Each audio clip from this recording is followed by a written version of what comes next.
Hey guys, this is Mr. Moore here with your Week 12 AP European History Notes. And this week we're going to focus on European empires in the America during the era of the Enlightenment or the Age of Enlightenment. Anytime we're talking about the 1700s, I have really asked my students to kind of embed that in their brain that that is the Enlightenment. Now, there's a lot of other things that happen, but they're all in the context of the Enlightenment. Again, if we talk about things in the 1400s, it's all within the context of the Renaissance. So even though we might talk about exploration or the development of new monarchies in the 1400s and into the 1500s, really we're talking about that age of the Renaissance during the 1500s. Although there's still exploration happening, and new places are being discovered, we're really thinking about the Reformation. When we talk about the 1600s, there's a ton of different things that are happening.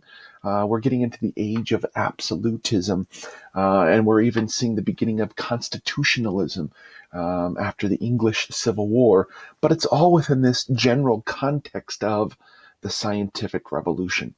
1600s scientific revolution. During the 1700s, we're into the Enlightenment. And during the 1700s, we're going to deal with the American Revolution and the French Revolution, which are really born out of the ideas of the Enlightenment. And so as I talk today about these empires that are in the Americas, they're European empires, we're really under this context of the Enlightenment. Again, when we get to the 1800s, we're going to be dealing with the Industrial Revolution, and we'll talk about things like imperialism and nationalism, and even a wave of our backlash of conservative movement after we get into the age of Napoleon in the early 1800s. It's all going to be in the context of the Industrial Revolution. That's like the backdrop of the entire century. And of course, when we get into the 1900s, that's even really the time period when I was born the last quarter of the 1900s, or 20th century is another way to say it. We're really going to be dealing with the world wars. So I never lived during the world wars. But my grandparents did, and I knew them and talked with them and, experienced some of their stories firsthand, history, being made there. There are still people who lived during that era. My daughter, who is a senior this year, working at a retirement home, she works, she serves food and talks to a lot of people who lived during World War II. And so it's interesting to make some of those connections to history. So when we talk about the 1900s or 20th century, that's the world wars. So again, that's just a little reminder of what we're doing here. And we're going to also tie this week, I think it's a great point to start to tie European history to the history of our own country and try to make that connection. And so that's going to be a really important step today. In fact, as we look at Western civilization, if you look at the title of the textbook we're using here, we're in 2020 when I'm recording this, and the textbook for our class is Western Civilization. That's really the title of it. And Western civilization is any of those places in the world that can connect to ultimately Greek and Roman civilizations, or in general, European civilizations. And that's one of the points of this class. I like to remind my students in the first week of class, and then remind them of this throughout the rest of the course, that why European history matters. Just think about the language that I'm recording this video in. It's English, and English comes from Europe. If you grew up speaking Spanish, well, Spanish comes from Europe. That's a European language. So every country in North and South America speaks a European language. That's my reminder to you why European history matters. And so what we're going to do for just a few minutes is kind of see how ideas from the past, ideas from past cultures impact the United States today, and you'll see why European history matters. One of the key concepts in our country one of those concepts that's the most beloved of everything in our country is democracy, right? When I'm recording this, we're just a couple days away from the next presidential election, and people are riled up to have their voices heard and to make sure that they have an impact on what happens in our country. When I say democracy in simplistic terms, I might mean voting. But voting in and of itself doesn't mean that a country has democracy. Is the voting legitimate? Are the votes really being counted? In the United States, we have this weird thing where people don't directly vote for the president of the United States. It's weird, I know. On the ballot, we might check a president's name, but what we're doing is really just choosing who our electors are going to be from the state of California. So there's a lot of complexity when it comes to voting. And I always remember this professor that I had in a history class in college, and he lived and worked in Kenya for a while, teaching and doing research. And he says that he witnessed an election happen in the country of Kenya.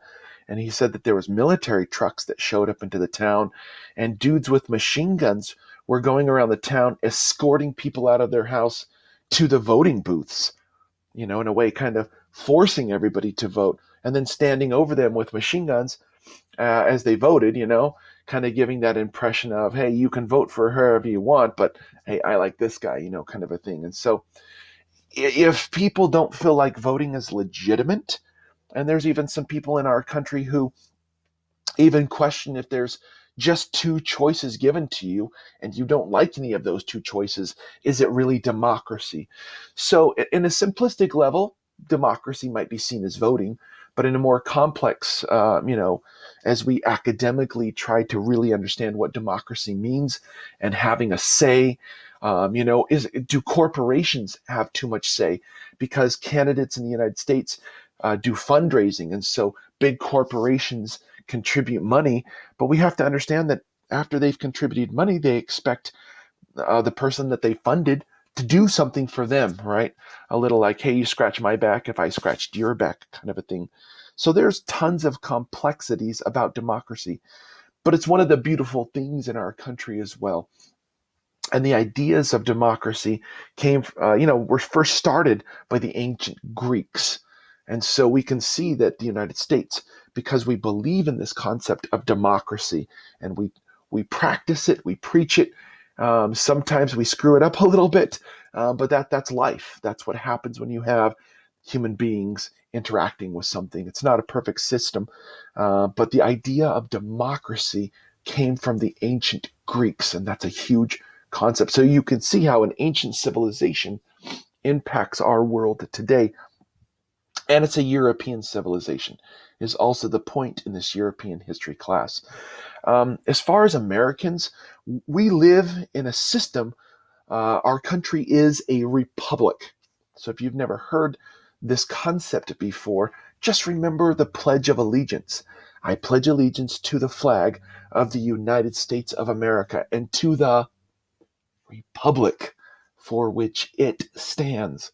Sometimes we say things like the Pledge of Allegiance so many times that we really forget its real impact. And I think that's something that's important for all of us to remember every once in a while. So what is a republic? A republic is a thing of the people. That's literally what it means.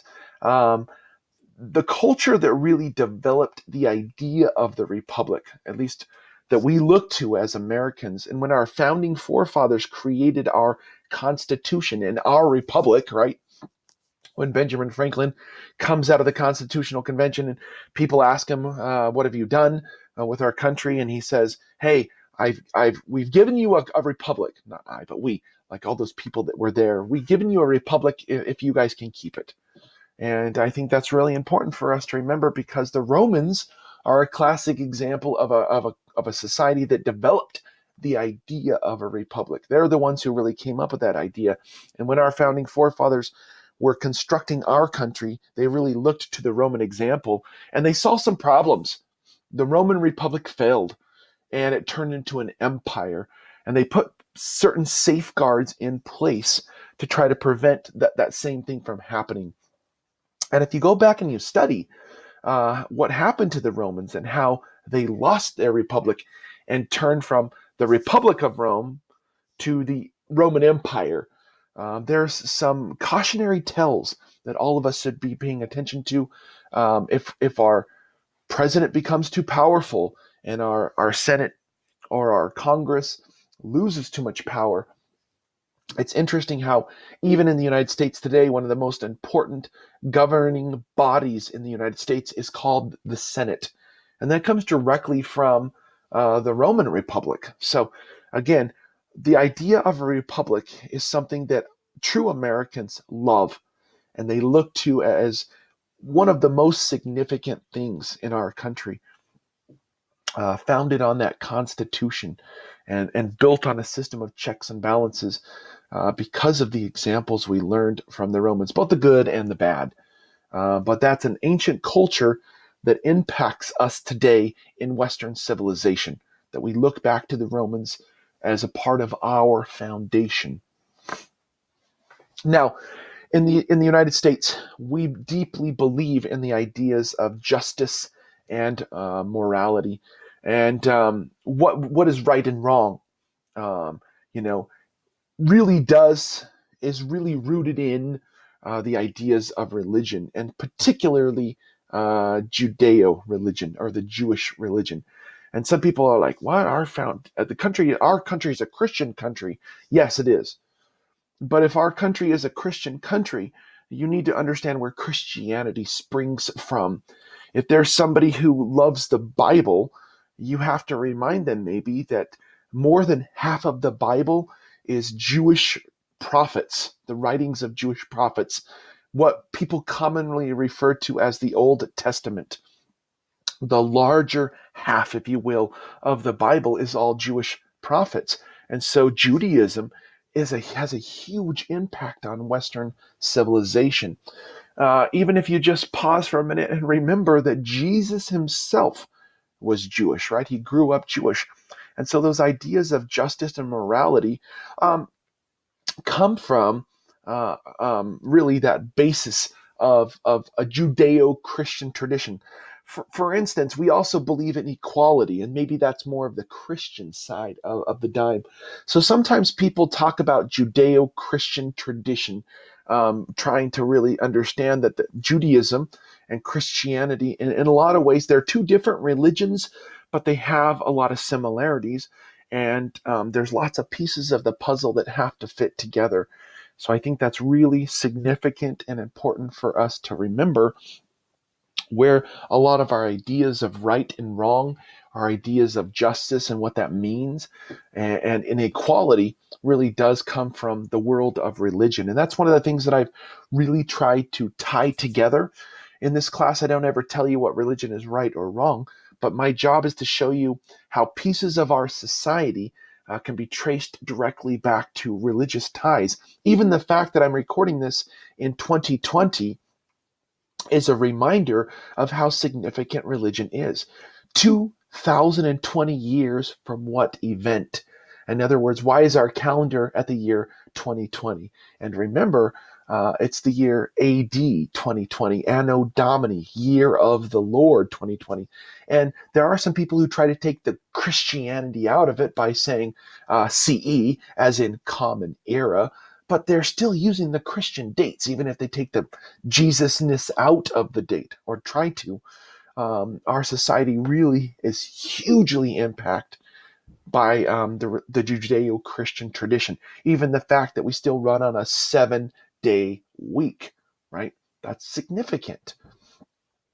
So again, what ancient cultures then really help us to understand how our culture sees right and wrong, or what is, right and wrong, is traced back to the ancient civilizations of the Jewish and Christian traditions, or Judeo-Christian. Just like our ideas of democracy and republic go back to Greco-Roman tradition. Remember, the Romans just really built upon what the Greeks first started. So Greco-Roman. The other two concepts that we thrive on today is the rule of law, or at least that's a principle that we strive for. What's more important, the Constitution or the President of the United States? And I hope you understand that even the President of the United States should be held accountable, could be held accountable. And if a president breaks the law, they should be removed from office. There's only been 3 presidents as of 2020 that have been impeached, but none of them have been removed from office. There's really just one example of an American president who was going to be removed from office, but opted to kind of quit, and relinquish control. And that was back under President Nixon. And it's a great reminder to all of us that if you are the President of the United States, you should be held accountable for your actions. Uh, all of us should be held accountable for our own actions. If the President of the United States breaks the law, they should be held accountable just like the rest of us. So that's rule of law, that there should be a set of laws that govern, not emotions or the current trend of the time. But everybody should have equal access under the law. And that really came from the British in so many ways. There's so many pieces of our culture that are tied back to our mother country, right? When our country first started as 13 English colonies or British colonies. So there's so many aspects of our society that we could tie back to the British, but especially the rule of law. So you can see how in ancient society, what happens in English history is really our history until 1776, when we divorce ourselves from the British Empire, if you will. Okay. The last one, maybe that's fundamental in our society today, is a citizen's rights.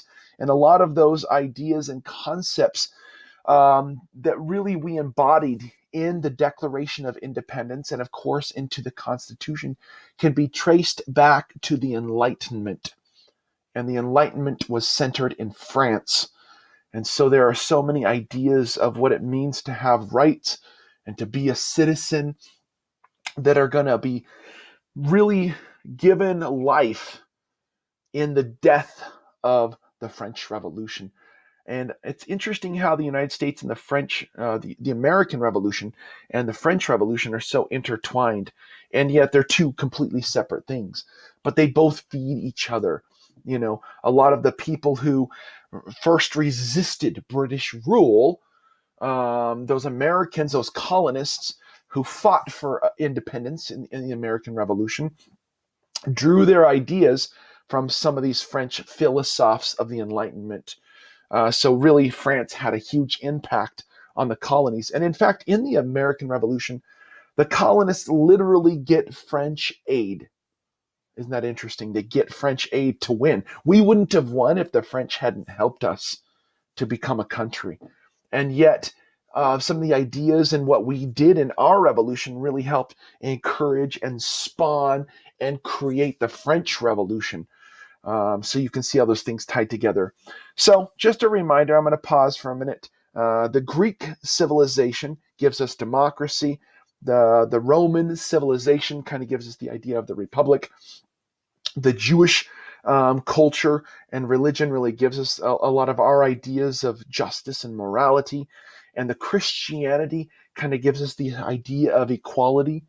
And the British English history kind of gives us this idea of rule of law. And of course, the French kind of give us this idea of citizens' rights. And so we can see how Eurocentric our culture really is. And that's what we refer to as Western civilization. So a lot of things to think about.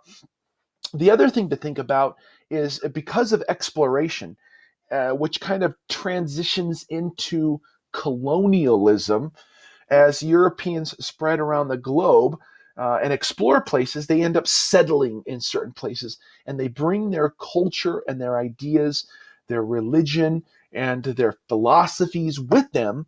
And so European culture has, in a lot of ways, saturated the entire globe. And that's really what we're talking about. And what I want you to remember is, who were the 5 big exploring countries?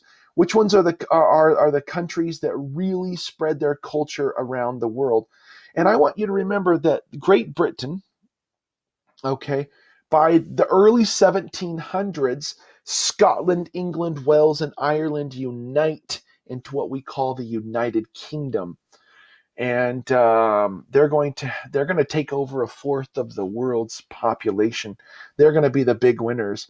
Um, Now we have to remember that the American Revolution is not a native peoples gaining their freedom from European powers, but European colonists breaking away from the political control of Great Britain. Boy, I don't know if it could be said better than that. Remember that it wasn't like Indian peoples of the Americas who resisted European takeover. It was Europeans that settled in the Americas that ended up, politically severing themselves from their home countries, and it kind of became like an extension of Europe. Honestly, is what the Americas became. An extension of Europe, where so many Europeans moved into the Americas and so many Native Americans died that it really becomes like a second Europe. And some Americans don't realize that, or maybe they haven't been taught that, or they haven't understood that. I guess the most politically incorrect way I could say it is, if you're a white person, you trace your ancestry back to Europe. And people who are not white in the United States are a minority. That's what we literally call them. They're minorities.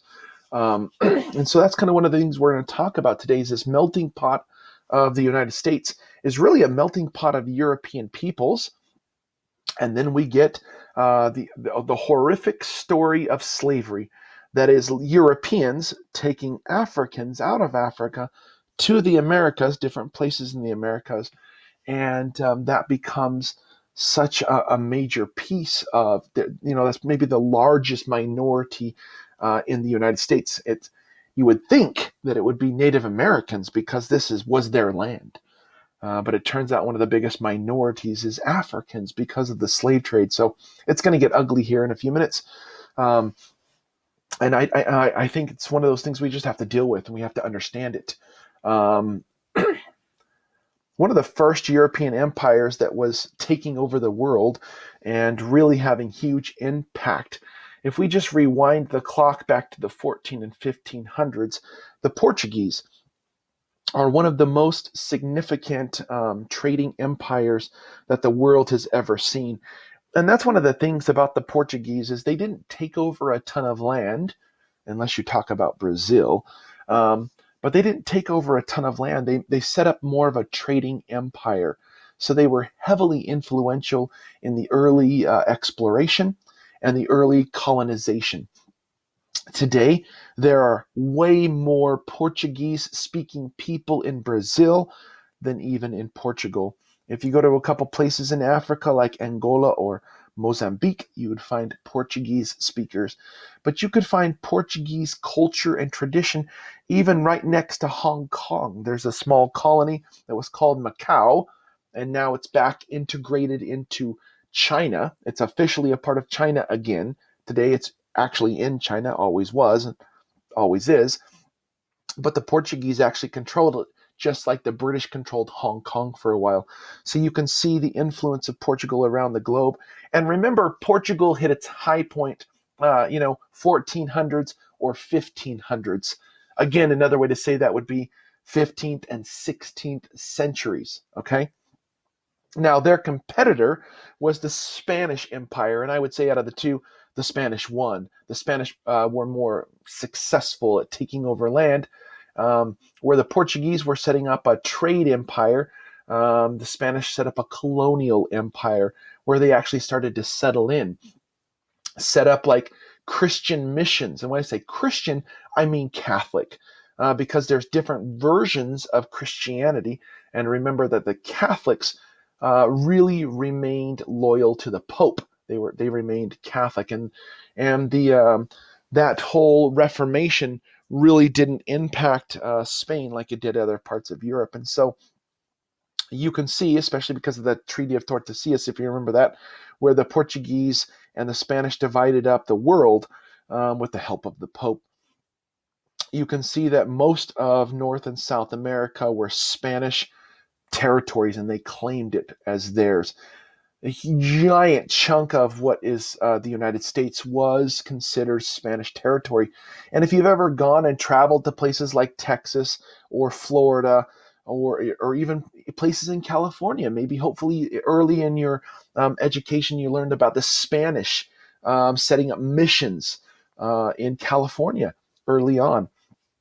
And so you can see where the Spanish took over, and they were the competitors of the Portuguese in the 14 and 1500s. That was their high point.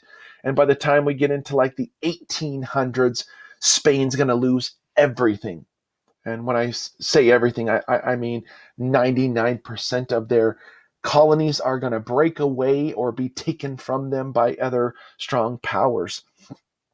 In fact, ironically, the United States is one of the last countries to take the last pieces of the Spanish Empire away from them. So it's really unique and interesting, and we're going to be talking about that throughout the rest of this quarter. How Spain's going to go from their high point in maybe the 14 and 1500s. They were still a huge player in the 1600s, but by the 1700s you can definitely see a decline, and by the early 1800s, whoosh, they're going to lose most of it. By the end of the 1800s, all of it, really. And when I say all of it, I mean more like 99%. It's never everything. They still have some territory in Africa. If you go use Google Maps and zoom into North Africa, right across the Mediterranean from Spain, you'll still see they own a few pieces of the world that technically weren't theirs to begin with. Now, the 1600s is like the Dutch Golden Age. And remember, when I say Dutch, I'm referring to 1.5-ish countries. I'm talking about the Netherlands, which is a Dutch country, and half of Belgium is also very Dutch. The other half of Belgium is French speaking. But they also set up a trade empire. And during the 1600s, they're the ones who kind of maybe had the first stock market, maybe the beginnings of capitalism. The Dutch are known for being excellent businessmen. By the time of the American Revolution, we were trying to borrow money from the Dutch. They were so financially successful, and everybody wants a slice of their pie because they were successful in the fact they created like joint stock companies, and Amsterdam was like the most successful financial city in all of Europe during the 1600s. You can see that they didn't take over a ton of territory, but they did create huge trading networks. The southern part of Africa was colonized by Dutch settlers. In fact, the Dutch were living so long in South Africa for so many generations that they actually started to refer to themselves. The colonists who settled in the southern part of Africa started calling themselves Afrikaners, as if they were from Africa. That's almost as ridiculous as white people in America calling themselves Americans and forgetting that our ancestors came from Europe. Now, some Americans don't forget. They'll refer to themselves as Italian Americans or Irish Americans, right? Or German American. There's a lot of people who still remember their past culture and where they came from. But like even myself, I think of myself as an American, but I also try not to forget where my ancestors came from. And that's what happened in southern Africa. These Dutch settlers had been there for so many hundreds of years, they actually started to call themselves Afrikaners. And they spoke a Dutch language, Afrikaners, which had kind of morphed away from the original Dutch, just like our English in the United States might even be mocked by some Brits because we speak differently, have a different accent, use different words, etc. The other place that the Dutch really took over was the Indies, the West Indies. The West Indies are over here. My bad. But they have there's a lot of islands in the West Indies that are Dutch speaking even to this very day. You'll go to some of these islands in the Caribbean and they're Dutch speaking. These are the West Indies. These are the East Indies. And that was really the bigger territory that the Dutch took over. So I was going to talk about both of them, but my cursor was in the wrong place when I was talking about the West Indies versus the East Indies. Today we call it Indonesia, but it's has a strong influence. The Dutch were there for a long time. And again, they set up a trading empire versus a colonial empire. except in a few places. And their high point was probably the 1600s. They were up and coming in the 1500s, and of course, they were still, had some major influence in the 1700s, to be sure. But this is probably their high mark as far as global influence. Now, the French are going to come along during the 17 and 1800s and set up a giant colonial empire and be hugely successful, maybe the second most successful colonial empire around the globe. And in the Americas, you can still see their influence. They controlled the Mississippi River, and the port at the end of the Mississippi River is named after a French area, Orléans, right? Or Orleans, right? New Orleans is named after a French city. They used to call this area up here like New France. And the people still that live in this area of Canada are still French speaking, right? The Québécois, they're French speaking Canadians. In fact, Canada has two official languages, English and French. And that's because the English are going to come in and, take over. But first, it was definitely the French. A giant chunk of the United States was actually purchased from France. And that's going to happen in the early 1800s when we talk about it. It's called the Louisiana Purchase. And of course, the French controlled tons of parts of the West Indies or the Caribbean islands. They're going to take over in the 1800s almost a third of Africa.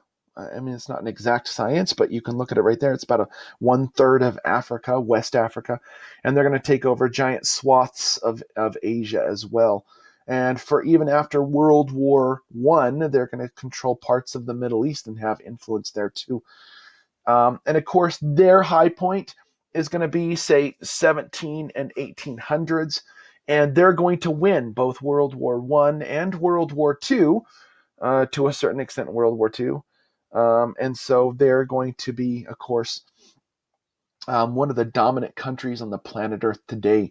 And it's one of the dominant languages, French. Now, the masters of taking over the world are the English. And you can look at this kind of map of the globe and see everything from Caribbean islands to, if you go in South America down to Guyana, it's an English-speaking country.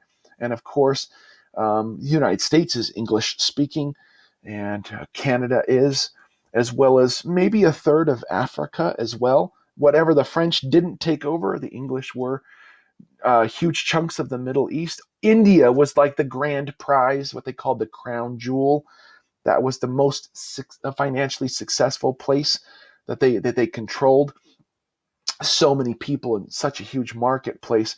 All of Australia and New Zealand speaks English today, and even parts of China that were taken over, like Hong Kong, which has recently, been returned to Chinese control, and very controversial at that. But you're kind of looking at the global masters who set up a colonial empire, and they were a little later into the game, but they end up becoming extremely successful 17 and 1800s. So just to quickly refresh your brain then, the Portuguese were the really dominant European power in the 14 and 1500s, competing with the Spanish in the 14 and 1500s. So those were almost at the same time and competing with each other. And they were the first forerunners of taking over the globe, if you will. And of course, I think the Spanish kind of come out on top in that match out. And kind of in between the two powerhouses, this transitional phase was really the Dutch golden age, if you will. And we think about the 1600s. And again, it's not exact lines on a timeline because it's kind of messy with human interaction. But the Dutch are very successful in the 1600s. The 17 and 1800s, we kind of see this matchup between the French and the English or the British. And they're the ones who, by the end of the 1800s, are really the dominant global powers. And they're really one of the powerhouses that are going to win World War I and World War II in the 1800s. Now, there is some significant economic changes in Europe that happen. And I kind of think it's important to kind of go back and see what kind of spurs this economic change. And you could talk about global trade, you could talk about overseas empires, you could talk about silver and gold discovered in the Americas, and cash crops that are coming out of the Americas, and the trade with Asia. I mean, there's all kinds of things that we could talk about. But one of the most significant things that allows Europe to become economically powerful is an agricultural revolution. And the British, and to a certain extent the Dutch, kind of take scientific revolution ideas and apply it to agriculture. And things like selective breeding, which is trying to get certain traits in animals. So you don't just let animals mate how they want to, how Mother Nature would just, encourage it, but they're purposely having only certain animals mate so they get characteristics that they want.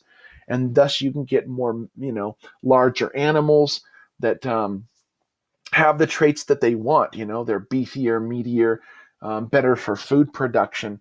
And then they also kind of apply the scientific method to farming, and they start new crop rotations. Certain crops extract nutrients from the soil, and other crops will add nutrients to the soil. So if you rotate the right crops, then you can get a more productive soil system and improve production. And also, if you take land away from the peasants and poor people, then you can get better production. And that was the enclosure movement, which really, screws over the poor people in the British, system. But it definitely makes more food production. And we start to get like capitalistic ideas coming out of Great Britain. So more food means bigger populations. It's interesting in our world today, it's almost like we have too much food and people are worried about obesity and overeating. But that's a really rare thing in history for people to worry about. Most people in history have struggled with the idea of not having enough food. And food scarcity has always been a huge issue. Famine and, crop destruction, or, not having enough. You have a natural disaster and people can't eat, and then people starve to death. And that's been a huge issue in the past. Now, Europeans start setting up colonies all over the world. And one of the things they set up colonies to do was to make money. So we start to get the ideas, the beginnings of capitalism, if you will, a system that we still use today where people invest in a business hoping to make a profit. And that extra profit that they make, more than they need to just survive, is called capital, hence the word capitalism. But European powers, like the Spanish and the Dutch and the French and the British are, and the Portuguese, of course, are setting up these colonies, especially in the Americas, to acquire raw materials and to grow cash crops. And cash crops are crops that we don't need to survive. They're just there to make money. And generally, they're addictive. Not all of these are addictive. But tobacco is great for the person who sells it. It's horrible for the person that consumes it. Why it's great to be the seller is because people get addicted to it, and thus you get a return customer. So if you're just thinking about making money and you don't care about human life, tobacco is a great thing to sell, right? Sounds sick and twisted. The same thing might be said about sugar. It's pretty reckless what we've done with sugar in our modern world. And sugar might be the most untalked about drug in the world. It's so addictive. It does things to our bodies. We put it in everything. And Americans are extremely addicted to sugar. And we don't need it. It's not good for us. Maybe it's nice to have a little bit of sweetness in our life, but the levels that we consume sugar at is going to be one of those things. When we, in the future, when we look back at how we're screwing up our society today, sugar might be one of those things that we just look at and see how it destroys digestion and causes so many of the heart diseases and problems that we have today. It's not necessary. Coffee, again, is not necessary for life. There are some people that believe they can't live without coffee, but it's not a necessity. And it is very addictive. It has caffeine in it, which causes addiction. And it's not going to screw you up like a lot of other drugs, that baffle with your brain. But nonetheless, these are all what we call cash crops. Now, there's some other cash crops like cotton. that we don't consume, but we do kind of consume it as far as like clothing, right? And so it becomes such a hot commodity, and especially the British are going to get into textile making, and it's going to become such, and honestly, slavery is going to be interwoven with cotton production. And so there's going to be a negative side of that. The positive side is cotton is comfortable to wear. The negative side is how people tried to produce it, making the most amount of money when they sold it. And the most amount of money you can make when you produce something is by not paying the laborers. The less you pay your workers, the more you get to keep. Now that's greed at its rawest form, but that's also capitalism at its rawest form. So this trade creates a consumer revolution where common people have access to more goods. Goods become cheaper, but we also start to be driven by what we can buy. And it starts to be the major motivating factor that's involved in global trade. We live in a consumer world today. In fact, one of the biggest industries in the world today is advertisement. That is, people are paying money to convince you to buy stuff that you don't really need, right? And we're driven on this consumer society. And we don't care about the environment. What we care about is making money. And that's really one of those factors of this consumer revolution. We can trace this, global trade goes back as far as as far as you can think. Now, as far as full global trade, doesn't start until like the last part of the 1400s. And that's why this class is significant. Now, there was always trade going on, and trade is something that you can trace back to before there was even written accounts of history. But as far as full global trade, we can't really have full global trade until the Americas are discovered. So when this class first starts is when we really see the beginnings of it.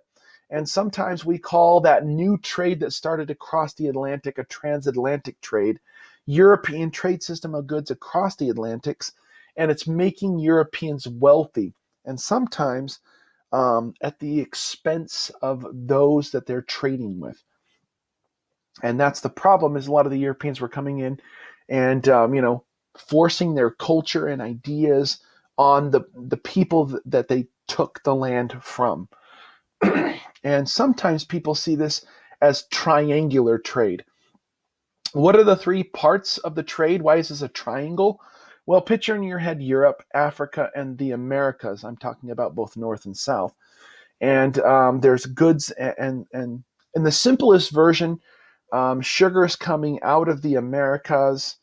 Europeans are controlling that, though, and they're exporting products like rum.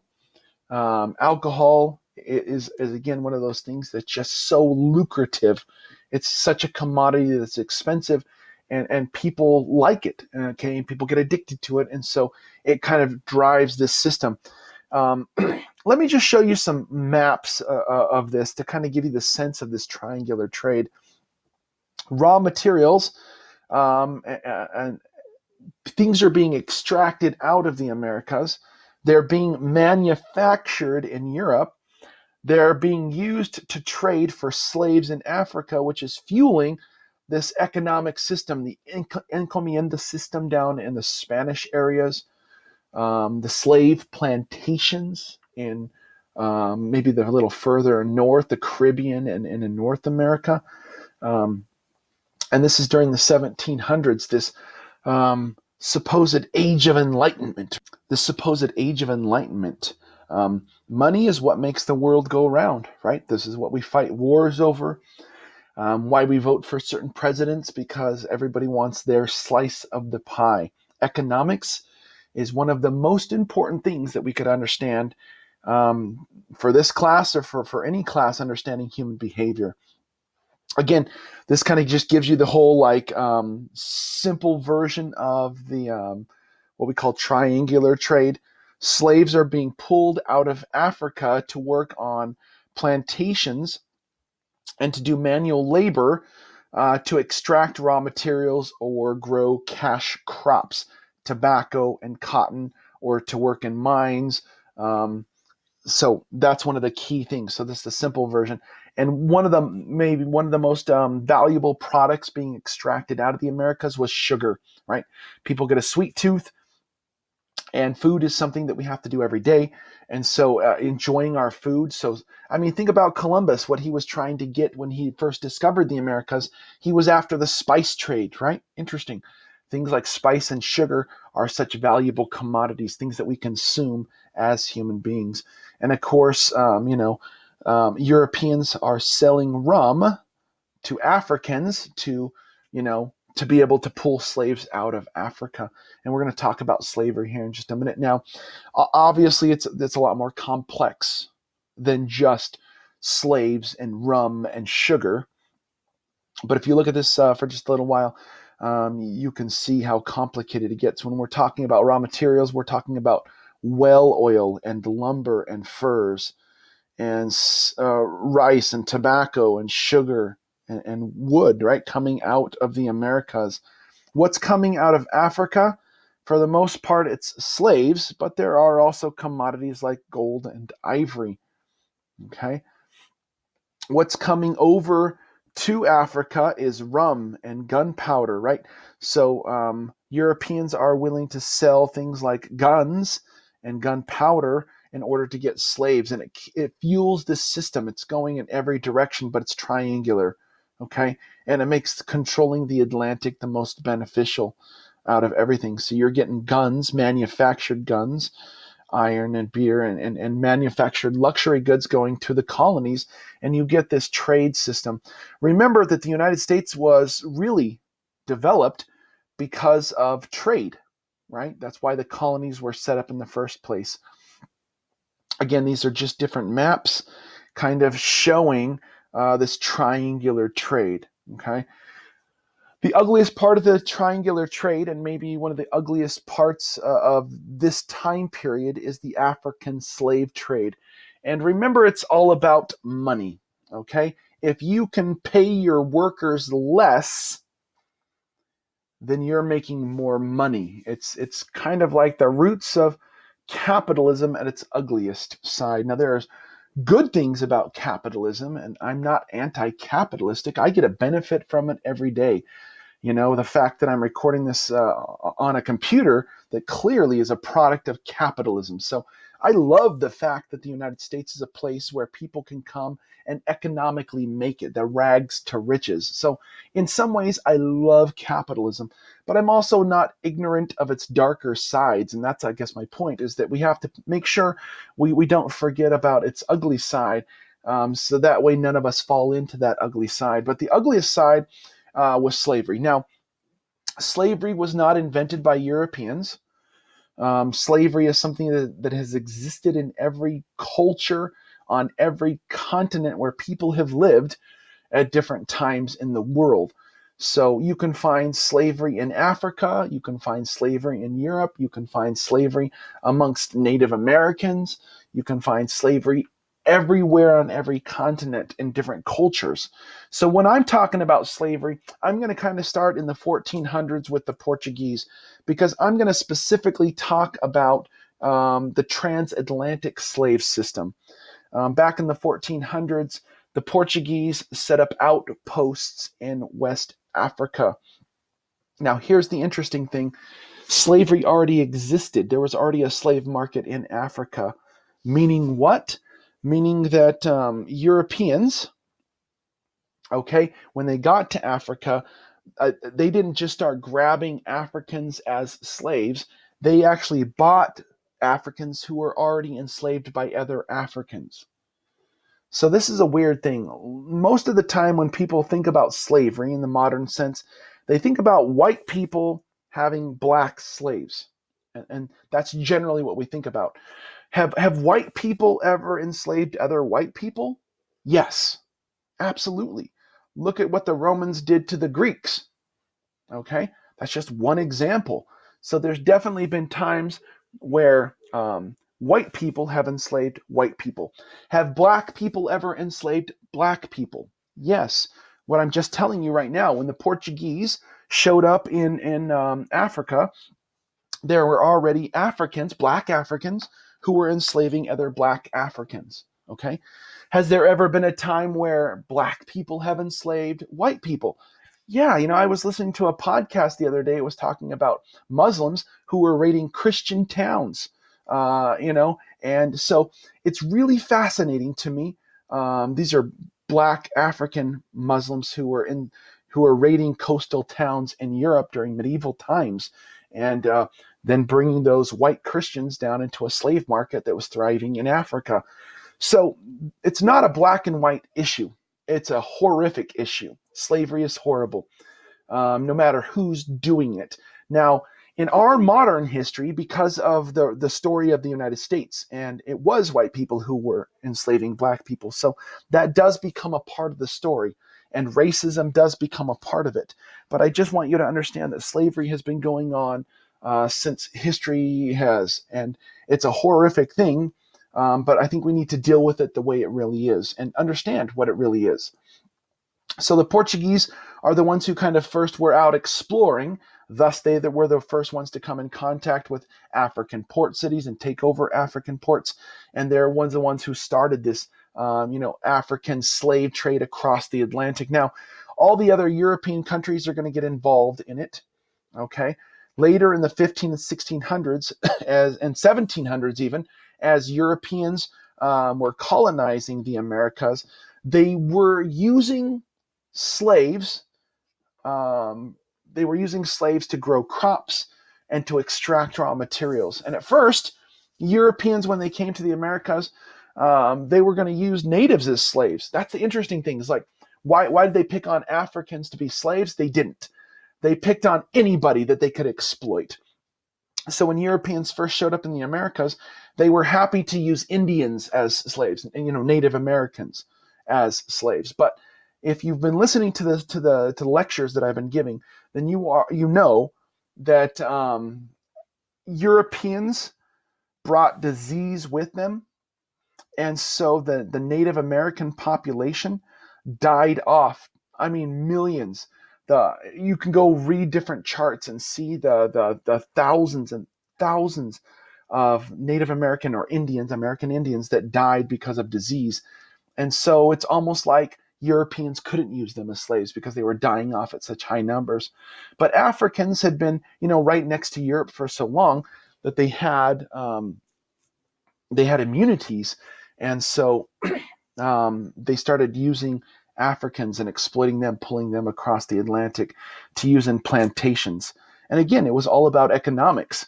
If you forget that other people are humans and you start to treat them less than you would treat yourself, that not following that golden rule kind of a thing, you could exploit anyone. And that's the problem. When Europeans took Africans from Africa and brought them to the Americas as slaves, that transportation of the slave trade across the Atlantic is called the Middle Passage. The process of transporting slaves across the Atlantic, Africans were taken all over the American and Caribbean islands. And again, it's one of the ugliest stories that we have to tell in history. Now, where did they take African slaves? You might think the southern United States. And that is true, but not as true as other places. If you don't understand this map right here, the size of the circle represents the amount of Africans that were brought to this part of the Americas. So right away, if you look at this, where did most of the Africans go? It wasn't the United States. If you know anything about Brazil, the culture, the population, the ethnicity of the people of Brazil is almost completely interwoven with African DNA, because such a large part of the Brazilian population traces its roots back to Africa because so many slaves were taken over to Brazil. And in fact, a huge amount of slaves were taken to the Caribbean. So if you think about people from Jamaica, they're Black. If you think about people from Haiti, they're Black. If you think about people from Cuba, they're a mix of Black and this native, Spanish blood. They speak Spanish there in Cuba, but there's a lot of African culture that's seeped into the places. Now, there was slaves that were brought over to the English colonies, but honestly, it's a lot smaller percentage-wise. So it's not just a story of the United States. It's not just a United States story with slavery. Slavery was all over the Americas, and I think that's really critical for us to understand. What part of Africa were the slaves taken from? Um, all over, but really it was the West Coast, okay? Because, of course, that's the part that's directly across the Atlantic from the Americas. And you can kind of see the percentages right here of where the percentage of Africans where they ended up in the Americas. The British America, 6%. The Caribbean, 40% of the slaves were taken to the Caribbean, 38 to Brazil, you know, and in Spanish America, places like even like Mexico. Did Mexico have slavery? Yes. Okay. So it's a story of the Americas, and it's a story of this triangular trade. It's a story of economics, and it's a story of human brutality. I've got a great video. I'm not going to, obviously, if I was in class, I would show this. I highly recommend you go check it out. It's really short and kind of helps us understand slavery. And of course, maybe you've had experiences learning about slavery or the Middle Passage. This is at a high school where we're trying to show high school students what it would be like to be crammed into a slave ship. And this is an old diagram of how many slaves could be stacked in, and they're treated like they're cattle. They're not treated like human beings. And, people, you're almost practically on top of each other. And, we talk a lot about in 2020 social distancing because we're trying to prevent the spread of disease. But that's not just a 2020 thing. Like, if you're crammed this closely into a ship hole and you got to go to the bathroom, or the person next to you dies and you're chained up to them, and maybe a woman is pregnant and gives birth, it gets really, there's filth and disgust, and it's a horrible situation, and tons of people died on the passage across, and the brutality is just amazing. But it's all about economics, right? Some of us want to think of the psychology of it, and why could we do this as human beings? And it all comes down to greed. So let's talk about a little bit more about economics. Mercantilism is an economic system to make the home country rich through exclusive trade with its colonies. The government controls the economy. I'm going to ask a lot of questions on my midterm about mercantilism, and it's an economic system where Europeans felt like there was just a certain amount of commodities, and so if you could control the precious metals and you accumulated precious metals like gold and silver, then your country would be successful. Many European countries were mercantile empires in the 1700s, 16 and 1700s. Jean-Baptiste Colbert is often associated with mercantilism. He was the French finance minister under Louis XIV. So if we're talking later 1600s and early 1700s, we are in that age of absolutism with people like Louis XIV. When you think about mercantilism, think about when money was based on the gold standard. I don't know if you know this or not, but paper money has not always been a thing. Paper money is weird because it's just paper, and yet people respect it. People are willing to kill for that paper, today with pictures of presidents on it, because they believe that it has value. And because we all believe it has value and we'll trade real stuff for that paper, today, we don't even do it with paper. We do a lot of it with electronics, right? Swiping credit cards or debit cards, or sending money via Venmo or Google Pay or Apple Pay or whatever other electronic transfer of money exists out there. But we're willing to keep track of it like that. No, it used to be that a country would only print as much paper money as they could actually back up with gold. Gold has kind of been the standard, of course, as far as precious metals. People go apey and crazy over gold because they know it has value. But it's interesting what really has value and why we put value, but it kind of gets into the deeper psychology of it all. And so European empires wanted to accumulate precious metals like gold bullion, putting gold into blocks so they could transport it, right?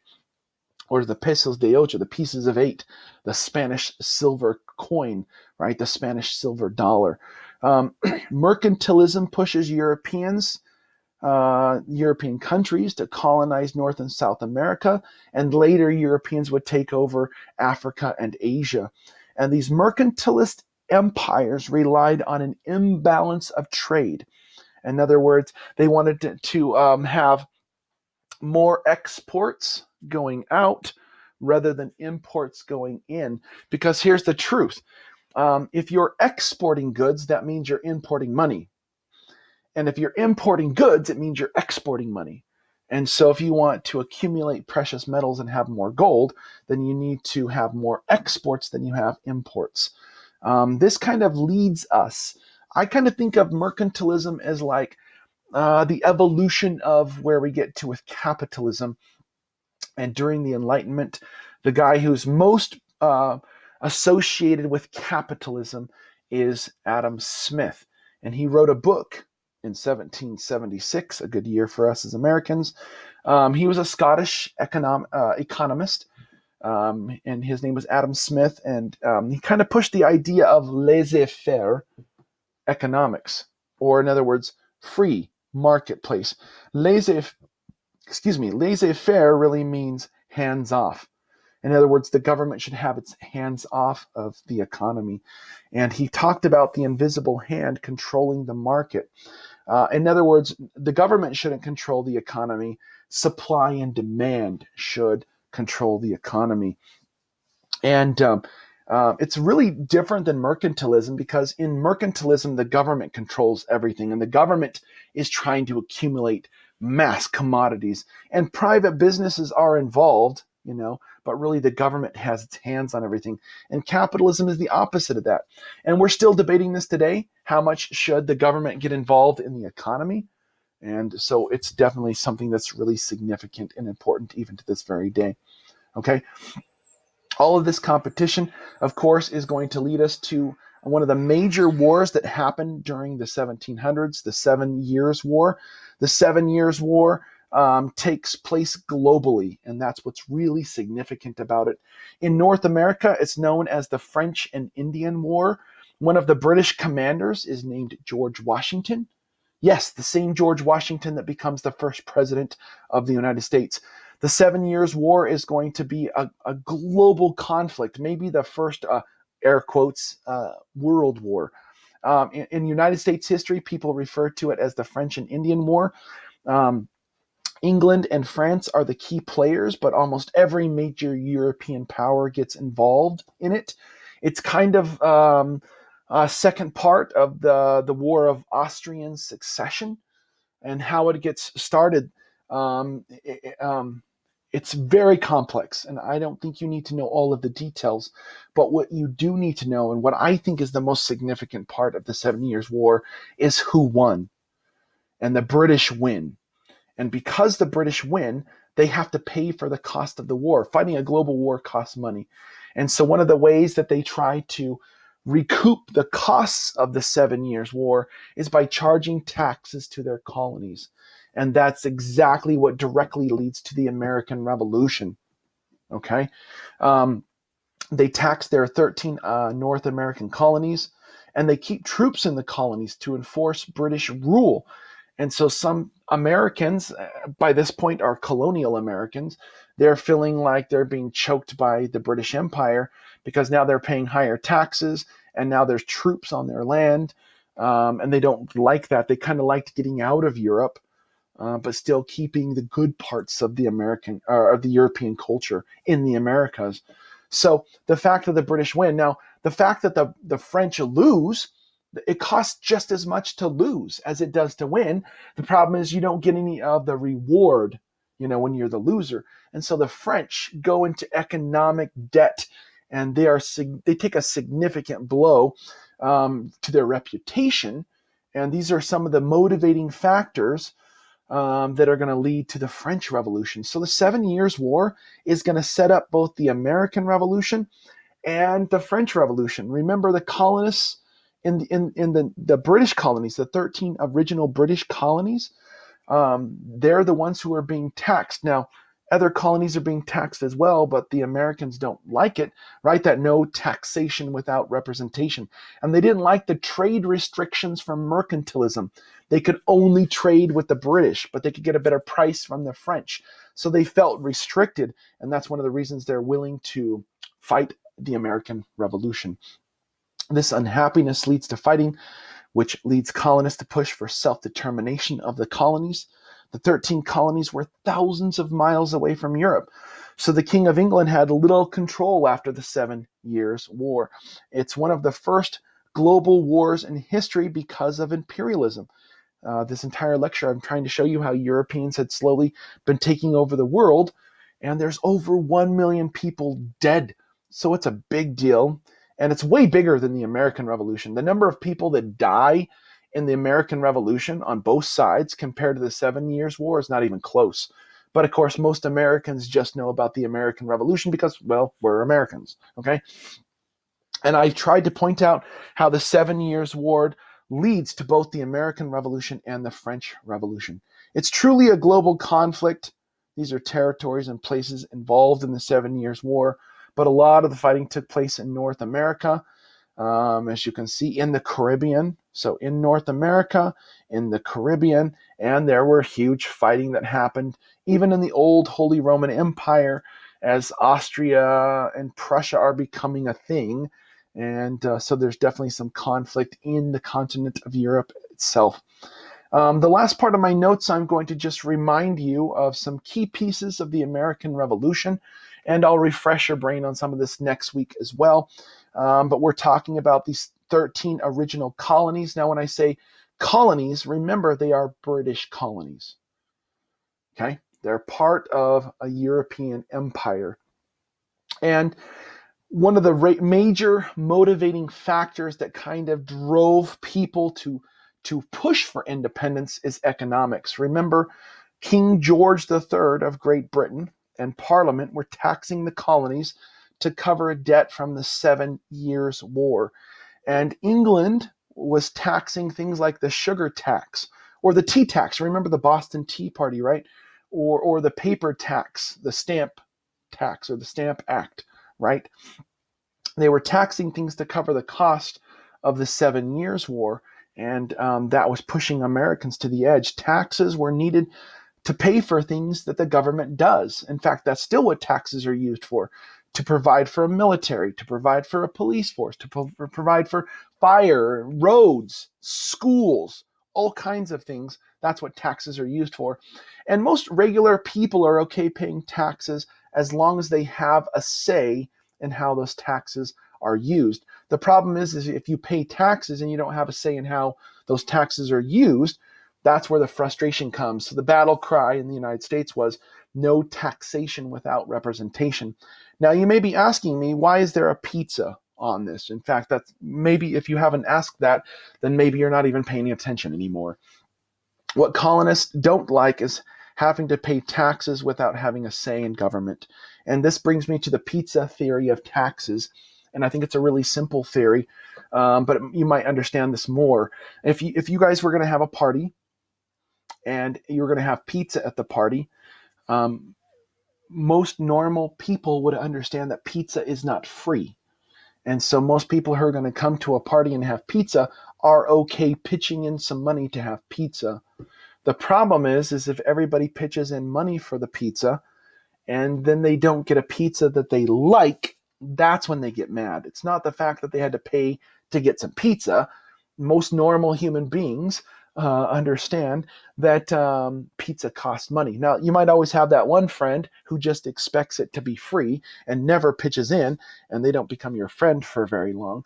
But if I collect $5 from everybody who's coming to the party, most people are cool with that because they know pizza is going to cost money. The problem is if I went out and I took everybody's money and I only got mushrooms on the pizza, that's going to make some people angry, right? Some people are going to say, I don't like mushrooms, I just like pepperoni. Some people might say I'm a vegetarian. I don't like meat on my pizza. I just want it to be cheese. So people don't really have a problem paying for pizza as long as they have a say in the kind of pizza they get. That's the pizza theory of taxes. Happy to elaborate that in class if you need more discussion. But the American Revolution is really the first time we see people dying for the ideals or ideas of the Enlightenment. That whole idea of freedom and equality, okay, being put to blood. When people signed the Declaration of Independence in July 4th, 1776, that really is like the ideas of the Enlightenment being put to blood, and people are going to die for it. So European Enlightenment philosophers like John Locke and the Baron Montesquieu gave birth to many ideas that our founding forefathers used when building our nation. The Declaration of Independence, which Thomas Jefferson wrote, he borrowed a lot of those ideas from Locke. And when we created the Constitution, we went back to Greek and Roman ideas of democracy and the Republic. And Christian ideas were woven into it. If you listen to the words, those people were born and educated in Judeo-Christian traditions. And we tried to take some good stuff from the English, that rule of law, and even the ideas of, citizens' rights that could be protected if we divided up our government into 3 separate but equal branches, right? So our country is born in the Enlightenment. And during the American Revolution, the French back the 13 colonies because they want payback for the 7 Years' War. Remember, the French lost the 7 Years' War in the middle of the 1700s, and they get the opportunity in the American Revolution to help beat the British and regain some, prestige to their nation. And it cost the French a ton of money, but they don't get anything out of it except maybe some bragging rights. So this is one of the things how we can see that the cost of the 7 Years' War leads to taxation in the colonies. And it also leads to taxation in France because France loses the 7 Years' War. And so if the British are trying to gain money, or trying to raise money because they won the 7 Years' War, imagine how bad it was in France where they lost and they don't get any of the spoils of war. And so the French want payback and they support the American Revolution. So I hope that you can see the causation here. You can see how the 7 Years' War kind of sets up the American Revolution and the French Revolution.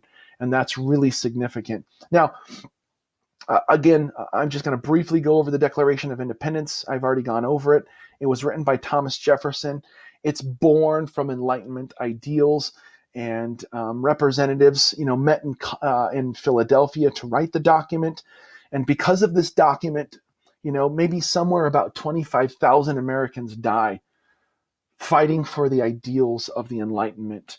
And the first part is really just kind of expressing, saying we don't want to be a part of the British Empire anymore. And the whole Locke's ideas of natural rights are interwoven. Where Locke said life, liberty, and property, Thomas Jefferson is maybe more poetic, but really saying the same thing when he says life, liberty, and the pursuit of happiness. And of course, we listed all of our grievances, and then we made a resolution to fight for our independence. So this is the ideals of Enlightenment put to blood. And I'm not going to spend a ton of this time on this. If this was a U.S. history class, we would spend a ton of time reading the Declaration of Independence and such. Now, again, you might be wondering why I put a picture of Will Smith. The reason is because I think he's the Declaration of Independence man. The first movie I really remember seeing, it's not the first movie he made, but the first one I remember seeing, Will Smith made a movie called Independence Day. And it took place on July 4th, right? And you're like, oh, okay, that's interesting. And then the next movie I saw of Will Smith's, again, not the next one he made, but the next one I saw was called literally The Pursuit of Happiness. And talking about how he was struggling economically. He plays a character, right, who's struggling economically and trying to find, that economic connection and success, which America is built on, right? It's called literally The Pursuit of Happiness. And I don't know if this was just irony or not, but the next movie I saw was Hancock, a superhero kind of a movie that Will Smith played in. And I don't know if you guys know this, but the first guy to sign the Declaration of Independence was John Hancock. Anyways, I was like, man, Will Smith is like the Declaration of Independence guy. So I always remember him. We're going to end right here with just kind of helping your brain to expand. I love the United States. I think it's a great country and it's built by some really inspired people. But not everybody sees the story as the same way. If you were a British person and you look at George Washington, you might think of him as the biggest traitor ever because he was a British officer and a citizen of the crown, right? He was a subject of the crown. That's probably a better word, not citizen. He's a subject of the British crown, and he fought against the king and the king's loyal armies. So is George Washington a traitor? It depends on who you are, right? That's what history, it depends on who you are. Or is he a hero? Because to us Americans, we put his face on our money and we tell grandiose stories about him and we think of him as a hero.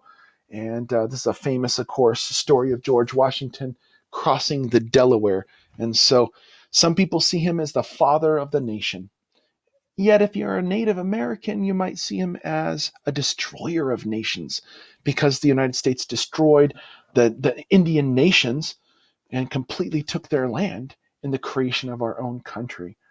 And so I'll close with these words. It's a little deep thought. Again, I don't know if you've ever heard of a musical called Wicked. It's the story of Dorothy in the land of Oz. And Dorothy, of course, is the hero of the Wizard of Oz, and the wizard, right, is supposed to help Dorothy.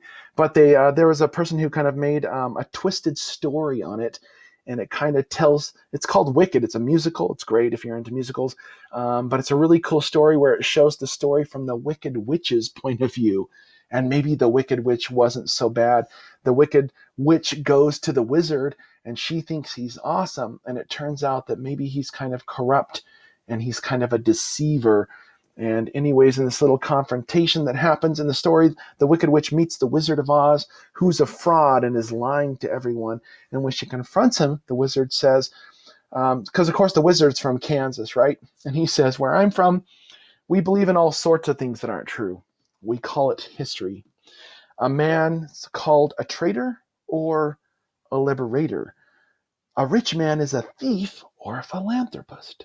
Is one a crusader or a ruthless invader? It's all in which label is able to persist. There are precious few at ease with moral ambiguities, and so we act as if they don't exist. And if you don't understand that, I'd be happy to go over it with you, but it's a deep thought to leave on.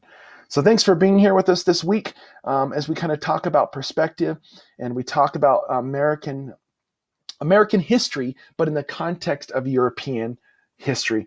And so European empires in the Americas, week 12. Thanks for being with me. Hope you learned a lot. And if you have questions, you bring those to class.